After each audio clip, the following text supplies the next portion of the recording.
Hey everybody, it's Pastor Matthew Best from St. Stephen Lutheran Church in New Kingstown, and it is time for Tough Topic Tuesday. You can find more about the congregation at ststephenlc.org, or you can see more of my videos and writings at pastormatthewbest.com. So Tough Topic Tuesday today has to do with social media. Right?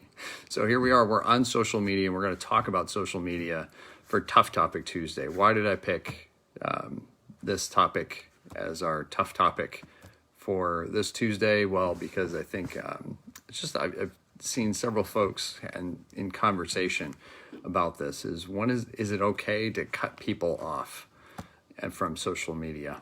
In other words, you see something and from somebody and it really is upsetting to you. Is it okay to unfollow or unfriend somebody? Should I feel guilty about it? Should I not feel guilty about it? All these type of things. Should I stay on there because the whole point is to try and draw people together? Is it, there's lots of things to consider, lots of questions, lots of things that we've never really had any kind of official guidelines on. When social media was launched, it was to keep in touch with family and friends, find out what's going on, those type of things, right? And it has evolved in a lot of ways, but the standards that go with it haven't evolved as well. And so we're all kind of running blind on these things. So what's a person going to do? So the first thing I'm going to tell you is it's okay to unfollow somebody. It's okay to unfriend them. It doesn't mean you hate the person. It doesn't mean that you have ill feelings towards them. It doesn't mean anything like that. There's nothing that you should feel guilty about with that. If a relationship is causing you that much stress that you're even considering that, it's okay. It's probably the most loving thing you can do is to just have some separation from somebody, because otherwise it creates a lot of anxiety and stress in your life, and you're not approaching that relationship in the most healthy way. So think about it from your own perspective, as opposed to worrying about what that person is doing or saying or anything else of that nature. Approach it from a self-examination. What am I able to contribute to this relationship? What am I contributing to it? Am I just connected because that's just somebody reached out and wanted to connect? Is there an actual purpose? The idea is to be intentional with your relationships. And so what does that look like for you? I will tell you that I have, in the last, several months, I have gone through a process of unfollowing people, not unfriending them, but unfollowing folks because of the things that they're posting has created more stress in my life then I definitely don't need it. And so the most loving thing I could do was to unfollow them. I still remain friends with them because I'm trying to see the image of God in somebody. And at the same time, I don't need to be exposed to an additional amount of stress that is unnecessary. I care about these folks. I think it's important to say that. This is the reason why I think we have some guilt and some shame about and the struggle with the idea of unfollowing or unfriending or whatever the case may be, because we care about people. We care about the people that we're connected with. And so it feels like a loss. And you know what? It is a loss. It's a loss of what our perception about a person is when those type of things are exposed. And it's a loss as far as there's not shalom, wholeness that is going on, right? And so we mourn those type of things. It's okay to mourn. I think it's important for us to mourn loss. We don't do that enough. And so you may want to come up with a ritual that goes along with the idea of mourning a loss in a friendship. Not necessarily losing the friendship, but a stage in a friendship may change, right? Think about this also, is that people change. You change, I change, other people change all the time, right? And so we come together at certain points in life, and oftentimes we're matched up for a reason, right? We may not always agree with anything, with everybody and all that type of thing. That's not the reason why those relationships come together. Sometimes it is. but you grow and the other person grows, and it may grow apart. And so there may be a situation where relationships are there and then they drift apart. And that's okay. That's normal. There's nothing wrong with that. What isn't healthy is trying to hold on to a relationship the way it existed when it was in a more ideal state. Whether that's actually realistic or not, it doesn't matter, but we remember a time when the relationship was stronger. Maybe that's the better terminology. Relationships change, they fluctuate because people change, they grow, right? And we get healthier or we get unhealthier or whatever the case may be. Relationships drift apart, new relationships are formed, right? Old relationships fall away to the wayside, right? So that is true in person, but it's also true on social media and online as well. Our relationships shift and they ebb and they flow and they change, right? And so there may be a time where you need to unfollow somebody or even unfriend them. But that may end up shifting again. You never know what the future will hold. And so that relationship may come back. I've had that situation in my own life when I went through a situation where I grew up Roman Catholic. And when I discerned a call into ministry as a Lutheran pastor, I had to tell some folks, and there were folks that really struggled with it, and our relationship kind of veered apart. And thankfully, many of those relationships have come back together again, and I'm grateful for that as well. And that's okay for that to happen. So I would just challenge you to be intentional. What is your purpose on being a part of social media? What is your intentionality with the relationships that you have on social media? And if you keep that in mind, it's going to help you make these decisions as far as friending and following and unfollowing and unfriending and all those other type of things. It makes it much clearer as far as what you can do and how you can proceed without feeling guilty. Oftentimes we feel guilty because it just feels bad, but we haven't really thought through the process. And if you think it through in advance, it's going to make it much better, because then you'll know if you really should feel guilty or feel shame for doing such thing. Or if you've really thought out some criteria of, okay, I'll continue to follow somebody based on these type of things. My own criteria, I'll just share with you right now, is really simple. Is I'm happy to pretty much friend most people that send a friend request. And if it's somebody I know, then I have a better sense. If it's somebody I'm not as sure about, I'm paying attention to this situation. And if there's things that I see right off the bat that are concerning to me, that cause me some stress, I'll end up unfriending them pretty quickly. Because there really wasn't a relationship there. I'm not sure what the intention of that person is.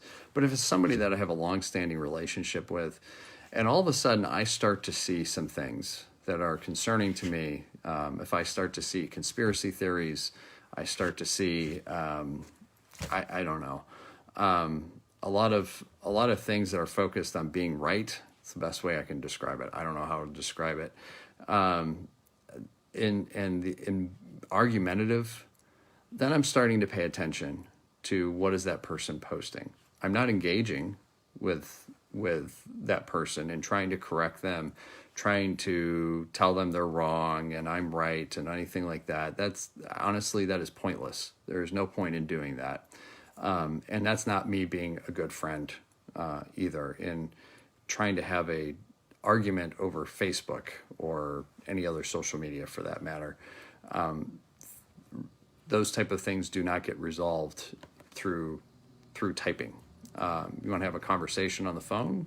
Great. A socially distanced meeting, a voice, a video type of conference, whatever.